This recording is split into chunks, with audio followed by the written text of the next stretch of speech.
L. Michelle Smith is here. Call and Response is the book, 10 Leadership Lessons from the Black Church. Okay, give us a lesson. Okay, let's start with community. This is one we all know.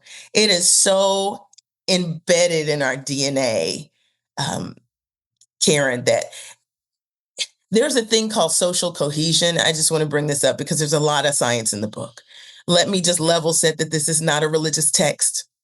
This is a leadership book. And we're finding that there were leadership lessons that came from this Black tradition that many, if not all, of the leaders in the book experienced. Okay. So social cohesion comes from psychology.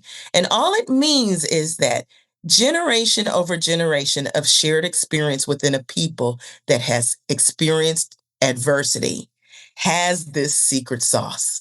And that means that we instantaneously bond when we're in the same space, and we intuitively know what to do when the others are doing it. So call and response falls in that because it's called neural coupling.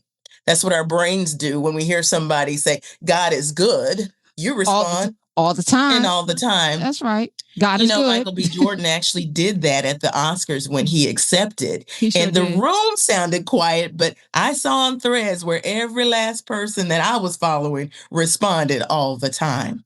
That's social cohesion. It's because our people have been together generation over generation, experiencing the same kind of adversity and knowing what to do without even saying a word. This is the kind of community that you would like to move your teams to. Now, they'll never be just like us because they're not going to be just made of us in corporate America. But what we have to do for our teams is allow them to experience something together. And I'm not talking about zip lines and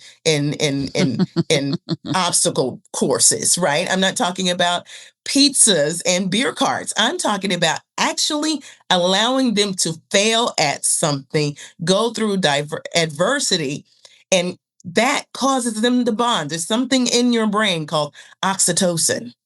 It's a chemical hormone that is emitted when we bond. It's called the love hormone. It's called the trust hormone. If that is not doing what it's supposed to do in the brain, you just have a team of individuals. And you read Harvard Business Review or listen to any of the leadership experts. It's the kind of attunement that you need for high performance to get your teams to bond. But guess what that bond requires? Trust. Trust. Yeah. Yeah. And as you're talking, I was saying before you came here that, that this current climate is creating something that they're not, the very thing they're afraid of. Yes. You're creating with all of the nasty, evil, hatefulness that you are emitting every single day. And we're like, okay. Yes. Bring it. Yeah. I had to tell somebody yesterday, they were like, oh, well, you're going to suffer more. I was like, you talking to people who made chitlins? Yes. You're talking to people that have understood rent parties and, didn't have the social net, the safety net, because it didn't include us until the 1970s. You're talking to us about suffering? Oh, baby, you about to find out. Right. We make a way out of no way. Come on. And that's a part of that creativity and innovation, which is one of the lessons in the book.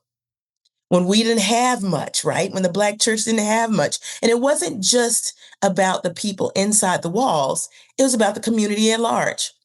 Even people who did not attend church knew that this was the place that you could go if you needed something. You mentioned raise the rent. They'd pass a plate. They'd have a cakewalk. They do something to help somebody. And they create something out of nothing, even if that meant pooling their resources. This is what we're talking about. And this is a superpower.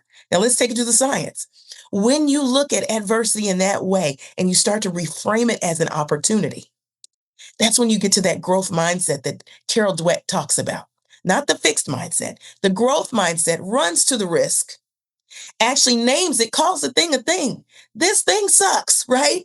This is horrible. But what are we going to do about it? And that's when you shift into that reframe. So you name it, and by naming it, you tame it, and then you reframe it. And guess what? That's almost every gospel tune that we sing. You better say that. L. Michelle Smith, why you? Why are you the one to do call and response? You know what? I ask myself that every day, but as I'm doing more of these interviews, it's coming to me. Why? I've had this unique experience over time.